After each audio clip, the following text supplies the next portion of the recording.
इस संसार में सबसे बड़ी विपत्ति क्या है और सबसे बड़ी संपत्ति क्या है? कितना सुंदर बोल रही हैं कुंती बुआ।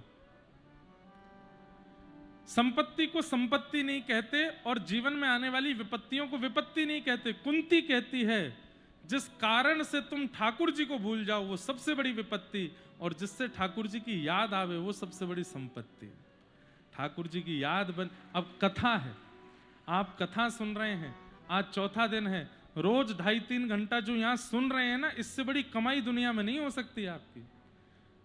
लेकिन हाँ, सुनकर के भूल जा रहे हैं कि महाराज जी ने क्या सुनाया तो कोई लाभ नहीं उसका, लेकिन सुनकर के हृदयस्थ करते जा रहे हैं, उसको संजोते जा रहे हैं, एक एक शब्द को जमा करते जा रहे हैं, क्या बोला गया, कैसे बोला गया, क्या समझाया गया। तो इन 4 दिनों में आपसे बड़ा धनवान, ठाकुर जी की नजर में आपसे बड़ा धनवान कोई नहीं है। जिस धन से ठाकुर जी की याद आवे वो सबसे बड़ा धन, और जिससे ठाकुर जी भूल जाएं, ठाकुर जी दूर हो जाएं, वो सबसे बड़ी विपत्ति है। लोगों ने जाकर के मीराबाई को खूब समझाया कि भाई साहब, आपके देवर राणा को नहीं अच्छा लगता कि आप गोविंद का गुण गाओ, क्यों गाती हो?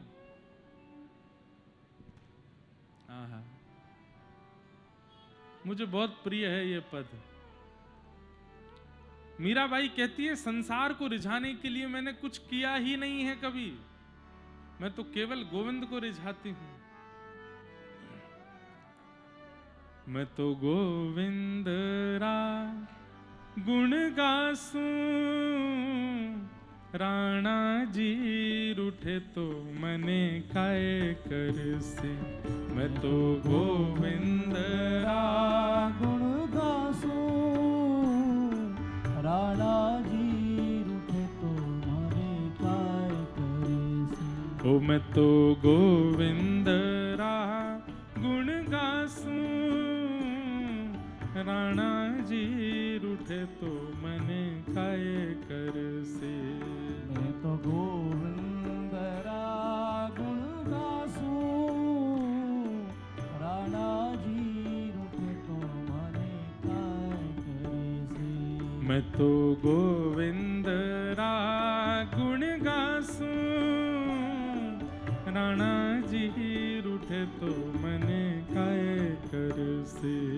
मैं तो गोविंद रा गुण गासूं, राणा जी रूठे तो मने काय। मीराबाई कह रही हैं वो रूठे तो रूठे, रूठे चाहे राजा वासे कछु न काजा।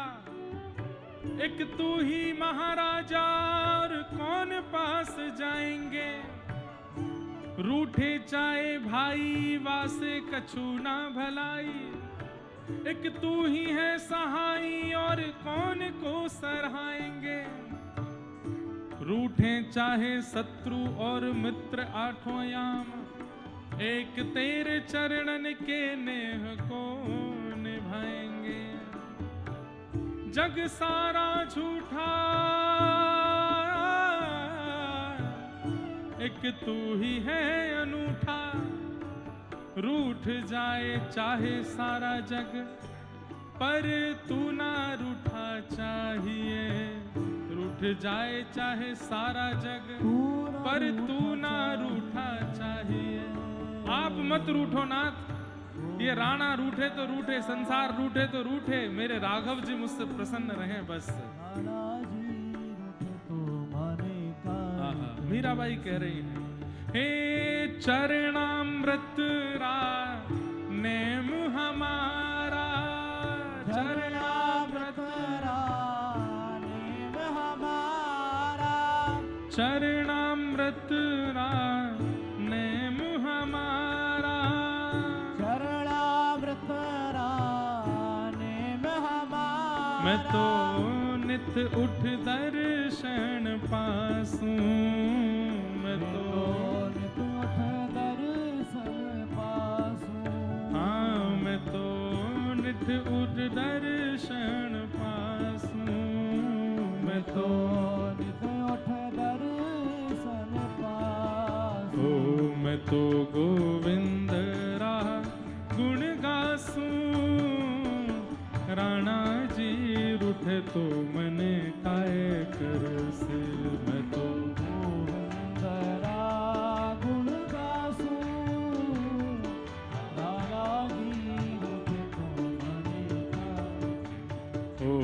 मैं तो गोविंद रा गुण गासूं, राणा जी रूठे तो मने काय करसे।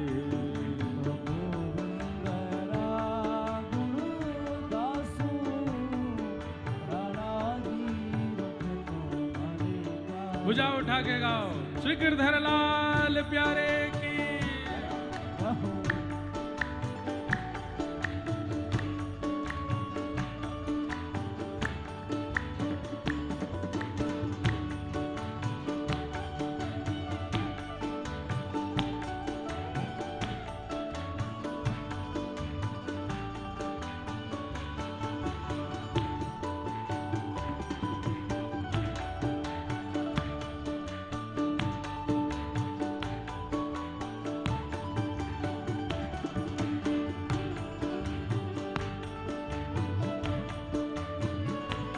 श्री राधा रमण लाल की, राधा वल्लभ लाल की, श्री जानकी वल्लभ नाथ की।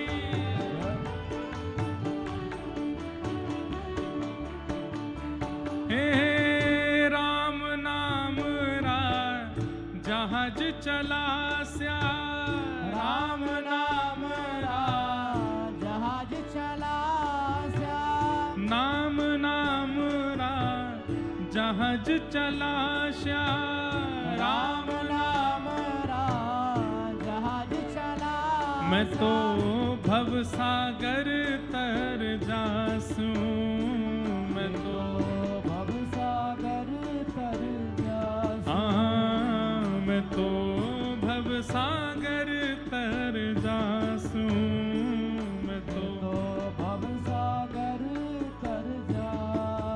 हे मीरा के प्रभु गिरधर नागर, मीरा के प्रभु गिरधर नागर, मीरा के प्रभु गिरधर नागर, मीरा के प्रभु गिरधर नागर। मैं तो दरस परस सुख पासूं, मैं तो बरस बरस सुख पासूं, ओ मैं तो दरस परस सुख पासूं, मैं तो बरस बरस सुख पासूं। ओ मैं तो गोविंद रा गुण गासूं, राणा जी रूठ तो मने काय करसे।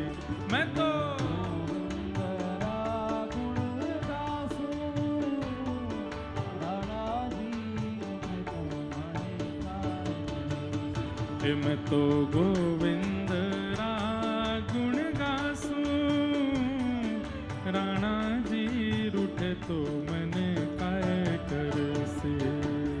गोविंदरा गुण गासूं, राणा जी को हे मीरा के प्रभु गिरधर नागर, मीरा के प्रभु गिरधर नागर, हे प्रभु गिरधर नागर, गिरधर नागर, हे प्रभु नटवर नागर, नटवर नागर, हे प्रभु गिरधर नागर,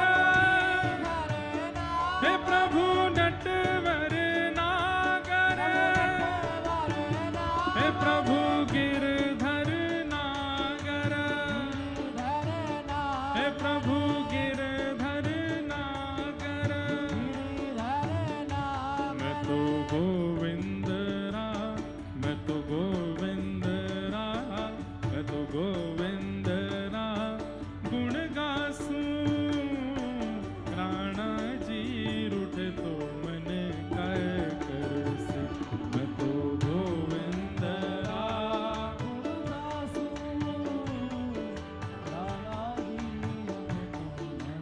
भाई सा गाते हैं, ओ बाला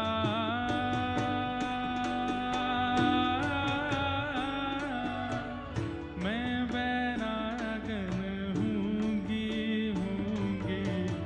मैं बैरागन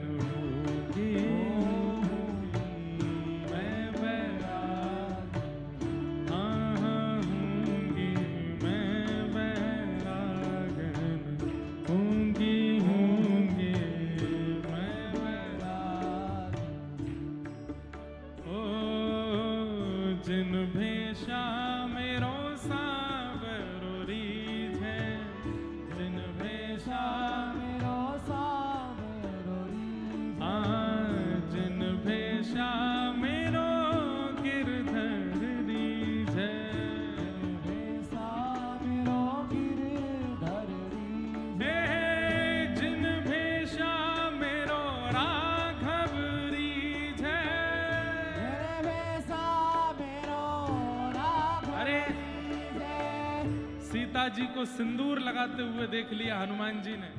पूछ लिया मैया ये सिंदूर क्यों? बोले इससे ये बात प्रमाणित होती है कि हम राघव जी की हैं, हम सौभाग्यवती हैं, राघव जी ने हमको स्वीकार कर लिया, इसलिए मांग में सिंदूर। हनुमान जी ने सर्वांगीण अंग पर लगा लिया। बोले मैं केवल मांग दिखा करके क्यों बताऊं मैं राघव जी का हूं, मेरा रोम रोम राम जी का है। हनुमान जी सिंदूर लेपन ही इसलिए करते हैं, क्यों? जिन भेषा मेरो राघव जय, जिन भेषा मेरो राघव जय, हाँ जिन भेषा मेरो माधव जय, जिन भेषा मेरो माधव जय, सोही भेष धरूंगी हो मैं तो सोई भेष। अब आज बाबा अधिकतर यहाँ जितने श्रोता हैं सब पीले पहन के आए हैं, सब बेचारे आज सन्यासी हो गए हैं आज हैं? ऐसे वस्त्र रोज नहीं पहनते आप। ये कथाओं में ही क्यों इतने बढ़िया बढ़िया भारतीय वेशभूषा आप लोग पहन रहे हो? क्यों? कथा में पैंट पुरसट वाला फिट बैठता ही नहीं है। ठाकुर जी के मंदिर में संबंध में कथा में पैंट शर्ट वाला वो फिट ही नहीं लगता, वो लगता है ये कोई बाहरी आ गया है। जब धोती पहन के आते हैं, कुर्ता पहन के आते हैं, बगलबंदी तिलक छापा लगा करके आते हैं, पीरे पीरे महात्मा हमारे सब संत, तो लगता है कि ये ठाकुर जी के, ये फिट बैठते हैं कथा में मंदिर में भगवत। अब राम जी की सेवा जो कर रहे हैं पुजारी जी महाराज जी, अगर वो जीन्स पहन के अंदर घूमे कितना अटपटा लगेगा। हनुमानगढ़ी में पुजारी जन जो हैं जीन्स पहन के, टी शर्ट पहन के, टाई लगा करके, कोट पहन के अगर सेवा करें कितने अटपटे लगेंगे। अरे हनुमान जी के, राघव जी के पास वाले तो तभी अच्छे लगते हैं जब धोती में हो, बगलबंदी में हो, तिलक स्वरूप में हो।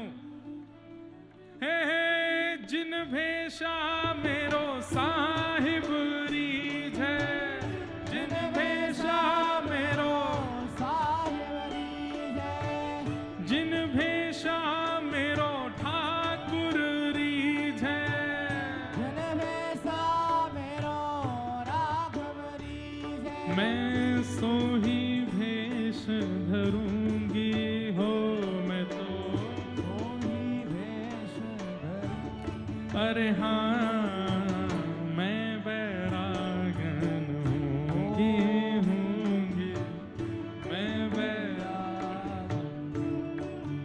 ओ बाला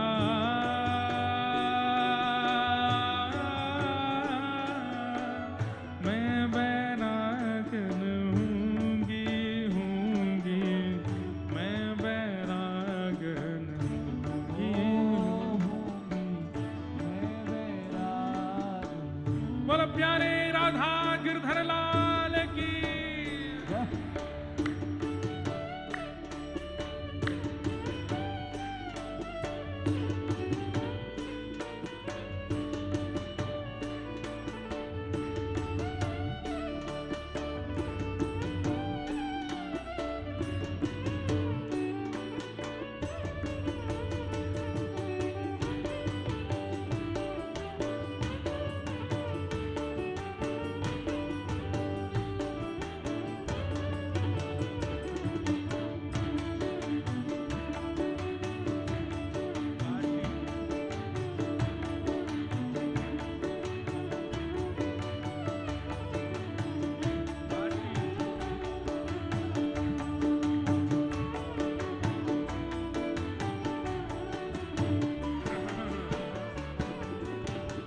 प्राण हमारा वहाँ बसत है, प्राण हमारा ओ प्राण हमारा वहाँ बसत है, प्राण हमारा वहाँ ओ यहाँ तो खाली खो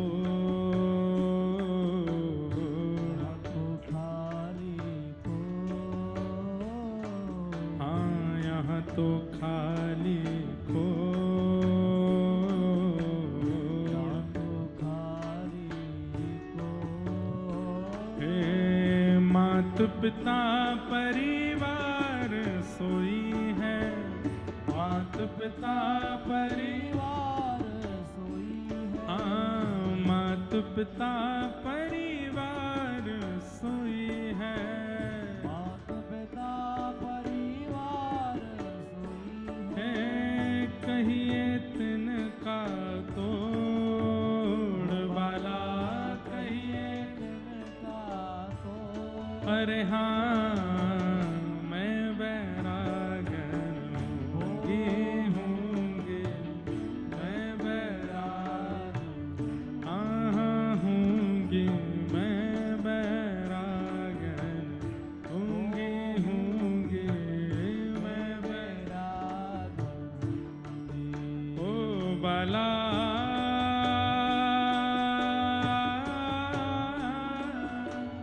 मैं बैरागन हूँगी हूँगी, मैं बैरागन।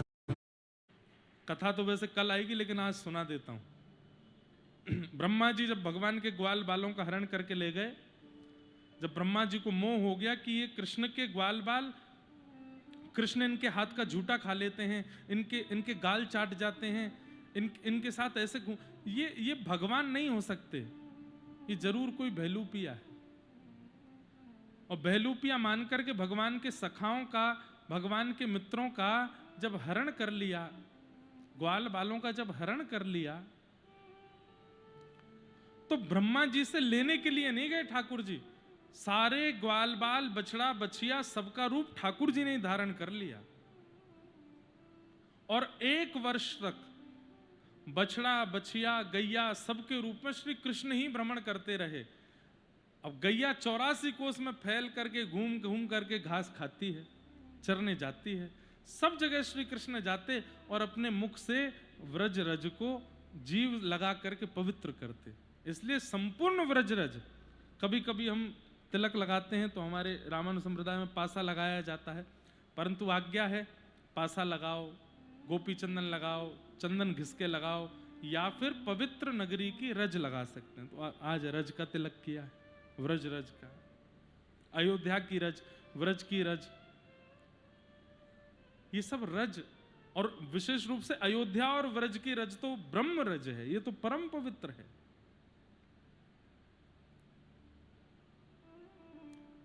इनमें प्राण निकल जाएं तो समझ जाओ कि हमारे जीवन का साफल्य हो गया, सफल हो गया हमारा जन्म लेना। यदि यहां प्राण निकले तो हम सब प्राण छोड़ने ही आए हैं संसार में। उद्देश्य के रूप में धन कमाई दिखती है, उद्देश्य के रूप में घर बनाई दिखती है, उद्देश्य के रूप में गाड़ी खरीदने का अनुभव लगता है, उद्देश्य के रूप में विवाह आदि लगता है, संतान उत्पत्ति लगती है, पर उद्देश्य मृत्यु है। उद्देश्य ये सब नहीं, उद्देश्य मृत्यु ही है। पर वही मृत्यु हॉस्पिटल में हो जाए, बड़े शहरों में हो जाए, भोगते हुए हो जाए, विषादों में हो जाए, विषयों में हो जाए, तो ये हमारी असफलता है, हम असफल हो गए।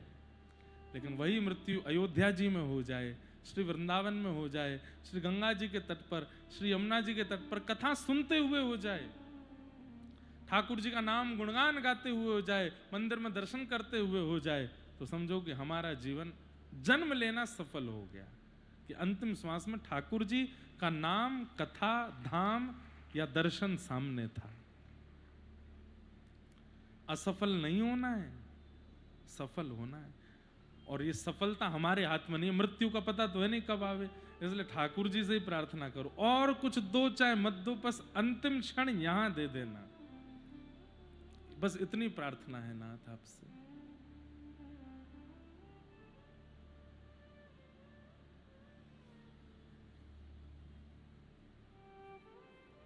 कितनी बार ऐसा हुआ है, मैं आपको डरा नहीं रहा हूं, मरने के नाम से डरना नहीं, कहीं पता चली डर जाओ। आपने सोचा कि अवध में हमारे प्राण निकलने चाहिए, साल 1.5 साल बाद प्लान बना अयोध्या जाने का, और आप वहीं घबरा गए घर पर, नहीं अभी नहीं जाना, अभी तो मेरे 4-5 काम रह गए। डरिएगा नहीं। एक बात कह दें, सत्संग मृत्यु को भयभीत नहीं करता, मृत्यु से भयभीत नहीं होता सत्संगी व्यक्ति। मृत्यु की प्रतीक्षा करता है। आज जब मैं सुबह मिल रहा था तो हमारे सब सेवा समिति के लोग आए, कई लोग गोरखपुर से हैं। गोरखपुर में एक सूक्ष्म वृंदावन है, गीता वाटिका, एक सूक्ष्म वृंदावन। अच्छा, हम उसको सूक्ष्म वृंदावन कह रहे हैं तो भी हमको कष्ट हो रहा है, क्योंकि गीता वाटिका, गीता प्रेस ने कितनों को वृंदावन से जोड़ दिया, वो सूक्ष्म कैसे हो सकती है। गोरखपुर का बहुत बड़ा सौभाग्य है कि वहां गीता वाटिका, जहां श्री राधा बाबा महाराज, हमारे पूज्य श्री भाई जी महाराज, सेठ जी, ये सब महापुरुष वहां विराजे।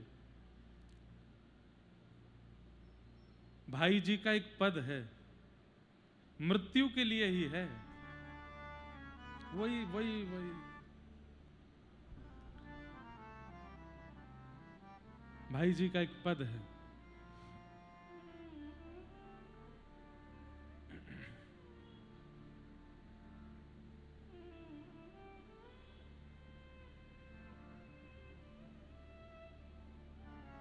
बहुत सुंदर है।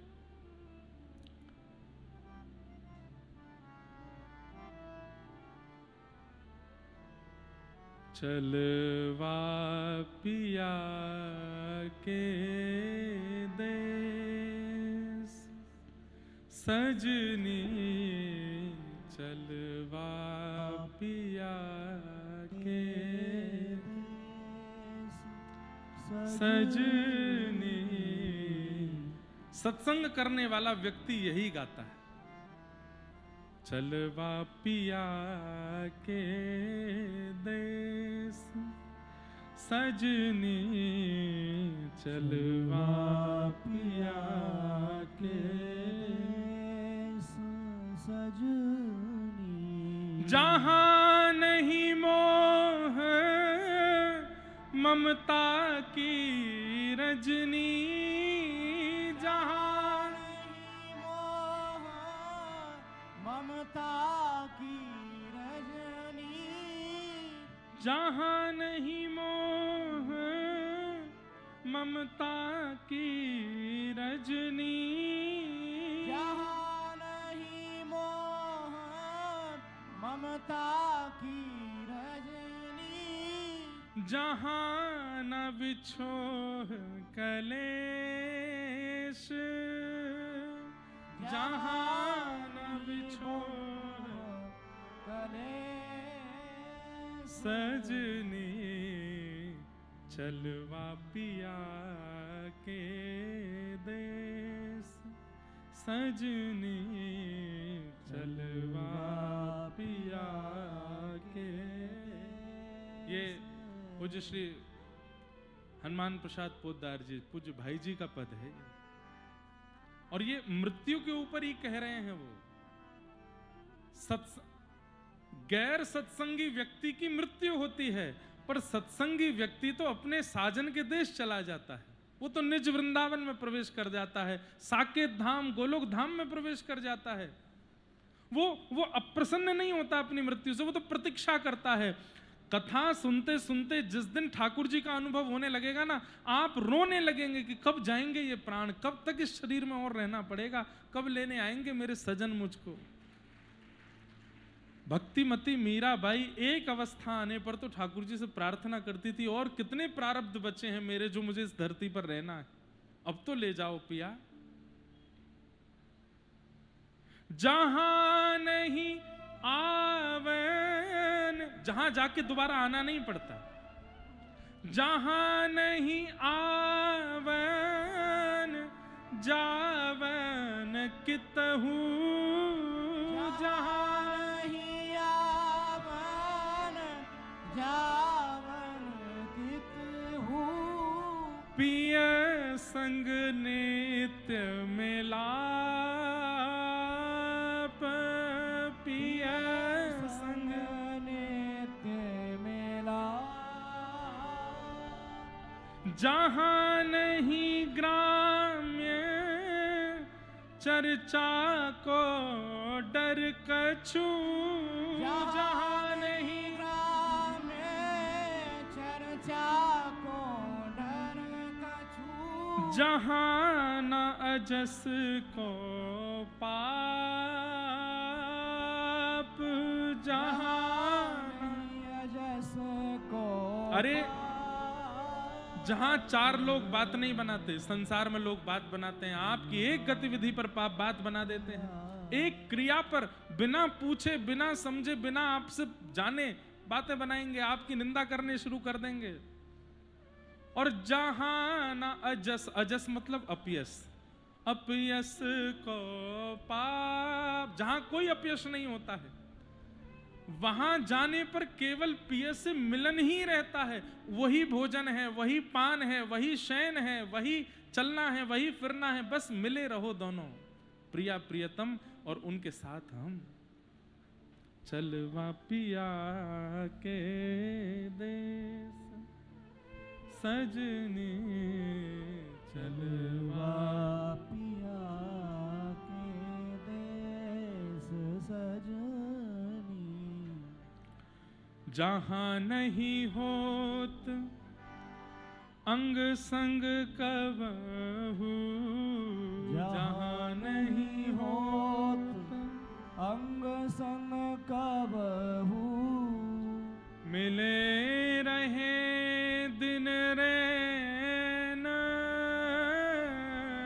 मिले रहे दिन रैन, बिछुरत नाही एक पल मन सो, बिछुरत नाही एक पल मन सो, मृतक सजीवन में, मृतक सजीवन में, चलवा पिया के देश सजनी, चलवा पिया के। आपने बताया सुबह तो मुझे याद आया कि पूज्य भाई जी और पूज्य राधा बाबा महाराज, उनके कई तो यहाँ ऐसे बताए, हम तो भाई जी की गोद में खेले हैं, कितना बड़ा सौभाग्य है। ऐसे महापुरुष राधा बाबा महाराज जैसे, ऐसे जो कि निर्गुण निराकार ब्रह्म का ज्ञान लेकर के गए थे, लेकिन वृंदावन रस के सबसे बड़े चंचरीक, सबसे बड़े रसिक यदि कोई बने तो पूज्य राधा बाबा महाराज। और कभी वृंदावन नहीं गए, कभी वृंदावन नहीं गए। किसी ने उनसे कहा बाबा आप वृंदावन का इतना यश गाते हैं, वृंदावन का पूरा नक्शा बनाया बाबा ने, वृंदावन की पूरी भावना वर्णित कर दी, वृंदावन ऐसा है, वृंदावन ऐसा है। किसी ने कहा वृंदावन क्यों नहीं जाते? बोले अगर वृंदावन गया तो फिर वापस नहीं आ पाऊंगा। प्रेम हो तो ऐसा कि एक बार पिए के सन्मुख गए तो फिर वियोग में प्राण ही निकलेंगे। जहां वियोग में भी प्राण जीवित रह जाएं तो समझो प्रेम में थोड़ी न्यूनता है।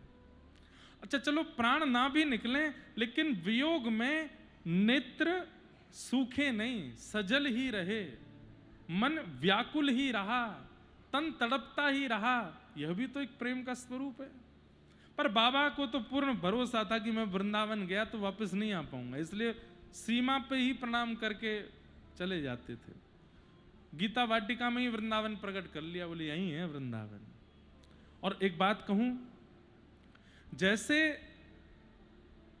ठाकुर जी प्रकट होते हैं, जैसे ठाकुर जी सचल हैं, एक भक्त के प्रयास पर प्रकट हो जाते हैं, ऐसे ही धाम भी सचल है। वृंदावन एक नहीं है, अयोध्या एक नहीं है, अनेक हैं। कोई भक्त, परम भक्त, बड़े बड़े शहरों में रहने वाले भी अपने घर में ऐसी अवस्था व्यवस्था रखते हैं, सियाजू की सदा निरंतर स्मरण में रहते हैं, श्री राघव जी का नित्य चिंतन, उनके घर में अयोध्या आ जाता है। कईयों के घर में वृंदावन प्रकट हो जाता है, कईयों के घर में श्री बरसाना प्रकट हो जाता है। तो एक नहीं है, अनेक है। एक बार मेरी कहीं कथा थी किसी शहर में, भोपाल में, तो वहाँ अब मैं जब गाड़ी से जाता तो बहुत सारे लोग मिलते। एक माताजी रोज आकर के बोलती मेरे घर आओ, मेरे घर आओ। बड़ी बूढ़ी माता थी। मैंने कि मैया मैं नहीं जाता कहीं भी। तो बोली आपको अगर वृंदावन का अनुभव करना है तो मेरे घर आओ, और यदि वृंदावन अनुभव ना हो तो जो कहोगे सो करूंगी। वो ऐसी बात बोल गई कि वो रात भर मेरे दिमाग में चलती रही। अगले दिन हमने कहा एड्रेस दो अपना, तो दिया। मैंने कि मैं कभी भी आ सकता हूं, अब जाओ। अगले दिन हम सुबह पहुंच गए। घर में जैसे ही हम उनके घर के बाहर पहुंचे, एड्रेस मिल गया। मैया ने पूरे दिन से ही व्यवस्था कर रखी थी। घर के बाहर ही लिखा था श्री वृंदावन धाम। भीतर प्रवेश किया तो भीतर प्रवेश करते ही जो प्रवेश सीढ़ियां थीं, उन सीढ़ियों पे लिखा था धर्म अर्थ काम मोक्ष। और उन चारों सीढ़ियों पर चढ़ के जो प्रथम दोहरी थी उस पर लिखा था प्रेम। अंदर प्रेम मार्ग में प्रवेश हो गए। अंदर आते ही तुलसी जी का सुंदर वन, और श्री तुलसी जी के वन में श्री प्रिया जी की, ठाकुर जी की मधुर मधुर झांकी। श्री जो रसोई घर था वहाँ ऊपर लिखा हुआ था श्री गोवर्धन 56 भोग सामग्री, मतलब यहाँ 56 भोग बनाए जाते हैं। एक घर का नाम सेवा कुंज, एक घर का नाम निधिवन, एक घर का नाम श्री युगल कुंज। ऐसे कमरों के नाम अलग अलग थे। एक पड़ले का नाम बरसाना, दूसरे पड़ले मतलब जो वो थे क्या बोलते हैं उसको, फ्लोर। एक फ्लोर का नाम बरसाना, दूसरे फ्लोर का नाम नंदगांव, तीसरे फ्लोर का नाम जतिपुरा। ऐसे करके सब उन्होंने अलग अलग नामों। बोले महाराज जी कैसा अनु? मैंने कि मैया सही में ऐसे ही लगा कि ये तो वृंदावन है, संपूर्ण वृंदावन प्रकट कर रखा है। ठाकुर जी की मधुर मधुर झांकी, एक भी फोटो परिवार वालों की नहीं, ठाकुर जी के ही चित्रों से भरा पड़ा था। ऐसे ऐसे चित्र। एक जगह चित्र था किशोरी जी पौड़ी हैं और श्री ललिता जी पंखा कर रही हैं, और दूर जंगला से ठाकुर जी हाथ जोड़ के ललिता जी से प्रार्थना कर रहे हैं कि मुझे भीतर आके पंखा करन दो। इतनी सुंदर झांकी, ऐसी सुंदर सुंदर छवियां बना रखी हैं। हमने कहा मैया तुम रहती भोपाल में हो, पर आपके लिए वृंदावन आ गया भोपाल। एक नहीं है, अनेक है। भावना से प्रकट हो जाता है, भावना से प्रादुर्भाव हो जाता है धाम का। नाम चलायमान है, नामी चलायमान है, धाम चलायमान है। बस उसको प्रकट करने वाला हो। भीष्म पितामह बाणों की सैया पर लेटे हैं, तभी भगवान पांडवों को लेकर के पहुंचे। जैसे ही भीष्म पितामह ने तिरछी नजर करके देखा श्याम सुंदर आ रहे हैं, मृत्यु देवी से बोले बस अब थोड़ी क्षण की प्रतीक्षा और, ये सामने आएंगे, इनको देखते हुए प्राण त्याग दूंगा अपने। इच्छा मृत्यु का वरदान मिला, लेकिन भीष्म पितामह ने इच्छा मृत्यु के फल में यही मांगा कि श्याम सुंदर मेरे सामने खड़े होंगे, उनको देखते हुए प्राण त्यागूंगा। भगवान पांडवों को लेकर के पहुंचे।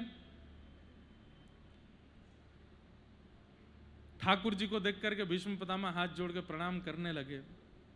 बंधुओं देखो कथा तो बहुत है, आज हमें नंदोत्सव तक जाना है, लेकिन हमारा मन नहीं कर रहा भागने का, मन कर रहा धीरे धीरे ही करते चलें। तो जहां तक प्रसंग पहुंचेगा करेंगे, फिर उसके बाद सूक्ष्म में प्रणाम करके नंदोत्सव करेंगे, फिर कल और विस्तार करेंगे, है ना। तो कोई हमको यूं मत कहना कि भगाओ कथा, सुनो। भीष्म पितामह ने ठाकुर जी का दर्शन किया, और जैसे ही दर्शन करके नेत्रों से अश्रु जल गिरने लगे। पांडवों को लगा हम अपना, युधिष्ठिर को लगा मैं अपना मोह दूर करवाने आया हूं, अपना विषाद दूर करवाने आया हूं, कहीं ऐसा ना हो कि पितामह इनको देखते देखते प्राण ही त्याग दे। तुरंत अब यहां पर एक प्रसंग में आचार्य जन कहते हैं कि भगवान तो खड़े हैं भीष्म पितामह के सामने, बाणों की सैया पर लेटे हैं, और पांडव खड़े हैं सिर के पास। तो भाई ज्ञान चाहिए तो चरणों में जाना चाहिए, सिर पर बैठ करके ज्ञान नहीं मिलेगा। पांडव जब घूम करके सामने आए, भीष्म पितामह की दृष्टि पड़ी, कुछ पूछा नहीं है पांडवों ने, केवल मुख की आकृति देख करके समझ गए कि इनके विषाद का कारण क्या है। अविश्वास। क्या कारण है? ये संग खड़े श्याम सुंदर पर इनको भरोसा नहीं है, इसलिए रो रहे हैं। नहीं तो ठाकुर जी के संग खड़े होने पर भी रोना कैसे आ सकता है। व्यक्ति तब रोए जब ठाकुर जी उसके ऊपर ना हो, ठाकुर जी की कृपा ना हो, ठाकुर जी का अनुग्रह ना हो, तब वह रो सकता है। लेकिन ठाकुर जी की पूर्ण कृपा जिस पर बरस रही हो, प्रत्यक्ष श्याम सुंदर जिसके संग खड़े हो, वो क्यों रोएगा? उसको क्या आवश्यकता?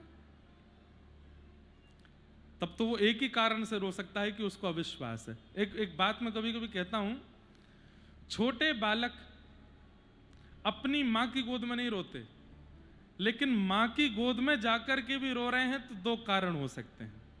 पहला कारण तो या तो उसको भूख लगी है, या दूसरा कारण थोड़ा अटपटा है लेकिन अच्छा है। क्या? कई बार छोटे बालक अपनी माताजी का ज्यादा मेकअप देख के समझ नहीं पाते कि हमारी मैया ही है क्या। उनको विश्वास नहीं होता ये हमारी माताजी है। एक बार ये घटना घटी,